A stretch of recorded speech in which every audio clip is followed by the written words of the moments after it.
Takže ahoj lidi, já vás tam u dnešního vlogu. Tak já jsem Pestí, jo, a toto je Adel Hajda, točím na její mobil. A vidíte, my jsme teďka parčíku. Takový krásný, romantický, zasněžený. Takový krásný parčík tož.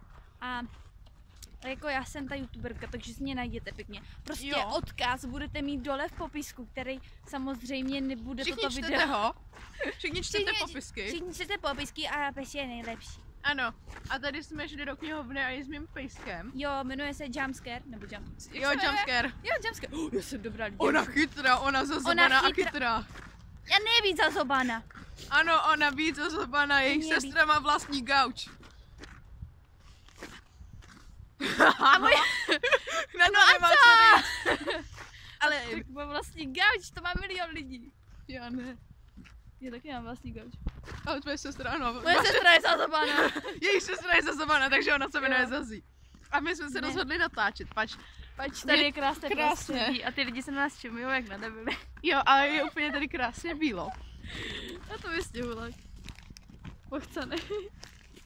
To je schválně, to jsem byla ještě včera večer já. Já jsem prostě šla tudy na procházku. Zvedla nožku a bylo to. A teď jdeme do Poepoe. A ona neví, co to je. Nevím. To je restaurace. To bude sexy, nemám peníze. Hashtag no money, lidi, potřebujeme YouTube money. Jo, dělejte, sledujte. Potřebujeme YouTube money. Lidi, jednou bude vlog tady s Hadušou. Po 4 letech. Když bude maturita. Budeme tímhle krásným parčíkem. A... Jenom... Já neznám. Tož lidi, jo, Heidi má hlad a já taky. A my si jdeme ještě udělat pár fotek, tak čau. Pa, pa.